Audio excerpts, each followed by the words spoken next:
Number 9. Yamada-kun and the Seven Witches. In high school, Ryu Yamada sought a fresh start at Suzaku High, eager for a fulfilling school life. But his hopes were dashed when he fell into old habits of laziness, bad grades, and fights. One day, after a visit to the office, Ryu had a life-changing encounter with Oreshura, a brilliant honors student. A stumble on the stairs led to an accidental kiss.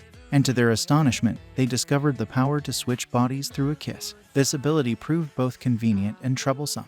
When Torinosuke Miyamura, the only member of the Supernatural Studies Club, learned of their power, he recruited them. Joined by supernatural enthusiast Miyabi Ito, the group set out to uncover the identities of the Seven Witches of Suzaku High. Thus began the club's mission to unravel the legend and discover the unique powers activated by a kiss. Cross my heart and I hope to die that I never met a girl like you before. I've never met a girl like you before. I've never met a girl like you before. She wears her headphones, Rolling Stones. They write all her favorite songs. Number 8. My Love Story. Takeo Goda stands out as a high school freshman with his imposing, muscular physique and towering height. Yet, beneath his formidable exterior, beats a heart of pure gold, earning him the admiration of his male peers who consider him a heroic figure of courage and chivalry. Unfortunately, Takeo's appearance becomes a hindrance in his quest for love. As if his looks weren't enough to intimidate the opposite sex, his best friend and ever-present companion, the cool and handsome Makoto Tsunekawa, unwittingly captures the hearts of every female student, including all the girls Takeo has ever been interested in. One day, when Takeo saves cute Rinko Yamato from being molested, he falls in love with her instantly.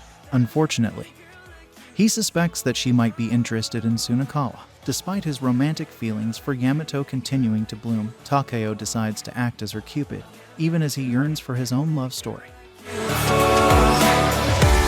But if I told you you're the one, would you take my hand and run into the night? Baby, let's run. Baby, let's run. 'Cause I never met a girl. Number 7. We Never Learn. Naruyuki Uega, a hardworking third-year high school student from a humble background, dedicates himself to obtaining the prestigious VIP nomination, a scholarship that would cover his entire college tuition. His relentless efforts are recognized by the headmaster, who grants him the coveted scholarship.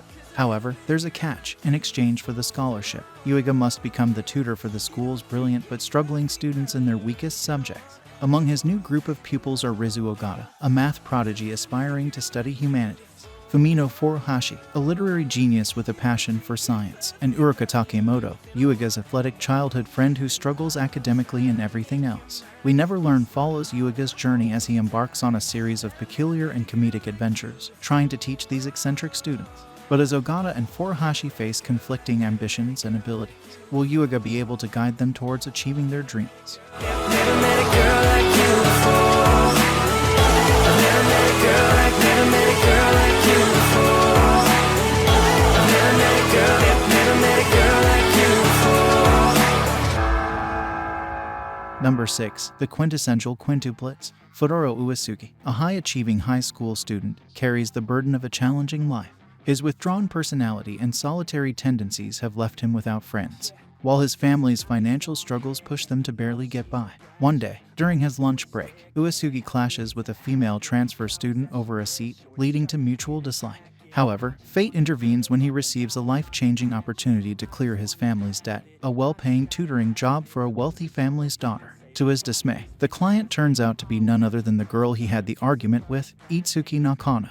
As Oresuki tries, unsuccessfully, to mend their relationship, he discovers another hurdle. He must tutor not only Itsuki but also her 4 sisters, Miku, Yatsuba, Nino, and Ichika. Despite their resistance, Oresuki remains determined to overcome their distaste for study and guide them towards graduation, knowing that his family's future depends on it. And it's got me so fixated, and I'm not the type to wait around. I've never hesitated, but she's got me captivated. So the game, I'm gonna play it, yeah. You got a body like a cold things. She likes to keep the party going. Number 5. Bottom tier character Tomozaki. Fumiya Tomozaki is hailed as Japan's finest player in the online game attack families, known as TAC. Despite his prestigious gaming status, his lack of social skills and likability hinders his high school experience. Devoid of friends, he attributes his struggles to life's complex mechanics and unfair rules, resigning himself to the status of a bottom-tier character in this real-life game. A chance encounter with another top-ranked TACFAM player reveals a surprising truth. Ao Hinami, a popular, intelligent, and sociable classmate, stands as the polar opposite of Fumiya. Intrigued by Fumiya's gaming prowess and his incompetence in other aspects, Ao decides to guide him towards triumph in what she considers the ultimate game of life. As Fumiya faces the challenges of social interactions and relationships, he gradually ascends through the ranks in this grand pursuit. Together, they navigate the daunting obstacles of the real world, as Fumiya embarks on a journey to elevate his standing in the magnificent game called life. Friends, I heard they didn't treat you right. I heard you're hated by your girlfriends, 'cause all the guys want you tonight. Yeah, they say she's too. Number 4. Oresura. Adakito's shattered family due to his parents' infidelity has left him disillusioned about love, determined to avoid romantic entanglements. He devotes his high school years to his studies, aspiring to become a doctor. However, it doesn't take long for the popular and stunning Masuzu Natsukawa to notice Ada's indifference towards love. Weary of being pursued by others, she proposes a fake relationship, asking Ada to be her boyfriend, as she too despises the concept of love. Initially resistant, Ada refuses her request. But Masuzu has a final card to play. She possesses Ada's journal and threatens to expose its embarrassing contents online if he doesn't comply. Caught in a web of deceit, Ida finds himself in a fabricated romance with the most desired girl in school, turning his life upside down. Whether facing envy from peers or confessions of love, he must navigate this newfound relationship and all the challenges it brings.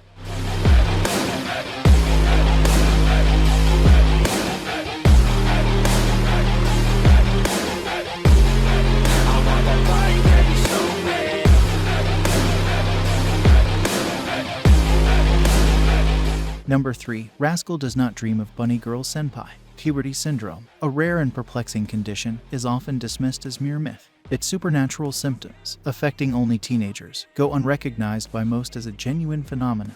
However, Sakuda Azusagawa, a high school student, knows firsthand that it is all too real and surprisingly prevalent in his school. Mai Sakurajima, a renowned former child actress who abruptly ended her promising career for undisclosed reasons, exudes an unapproachable aura that keeps others at a distance. Despite her popularity, no one seems to notice her when she appears in the library wearing a bunny girl costume. Moved by curiosity, Sakuda approaches her and discovers that she too is a victim of puberty syndrome. As Sakuda endeavors to assist Mai in her predicament, his actions draw him closer to other girls afflicted by this elusive ailment. Together, they navigate the complexities of puberty syndrome, forming connections that transcend their shared struggle.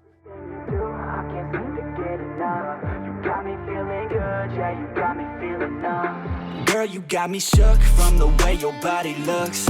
Got me riding hooks, got me feeling like a rook. I don't do it by the book, but for you. Number 2. Don't toy with me, Miss Nagatoro. Every single day, Naoto Hachiji endures relentless teasing from Hayase Nagatoro, a first-year student he encounters while working on his manga at the library. From the moment she reads his story and witnesses his awkward demeanor, she takes it upon herself to playfully torment him, affectionately dubbing him Senpai instead of using his real name.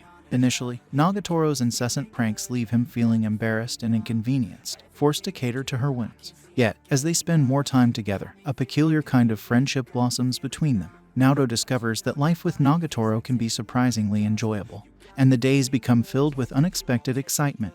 Though her teasing persists, he realizes that his existence will never be dull again. Amidst the banter and playful exchanges, Naoto and Nagatoro forge a connection that transcends their initial encounters, leaving Naoto with a newfound appreciation for the vibrant world that Nagatoro brings into his life. Back to the room, let me show you my bed. Yeah, your body feels like taking on a drug. You got me feeling good, yeah, you got me feeling numb. Everything you do, I can't seem to get enough. You got me feeling good, yeah, you got me feeling numb. Number 1. Oresuki. Amatsuyu Joro Kisaragi is just an ordinary high school student in his second year. He finds himself in a unique predicament when he ends up with 2 dates in one weekend. On Seti, he goes out with Sakura Cosmos Okino, the student council president, and on Sunday, he spends time with his childhood friend Aohimawari Hinata. Unfortunately for Joro, both girls confess their love for his best friend, Tayu-sun Chanuga, who happens to be the baseball team's star player. Joro, pretending to be naive, accepts their requests for advice and sets out to help them win Sun-chan's heart. However, his plans are disrupted by Sumereko Pansy Sanchakuen, a gloomy girl with glasses who not only knows his true personality but also confesses her feelings to him. In the midst of this chaotic situation, the 5 students must navigate a web of lies, traps, and misunderstandings to come out on top.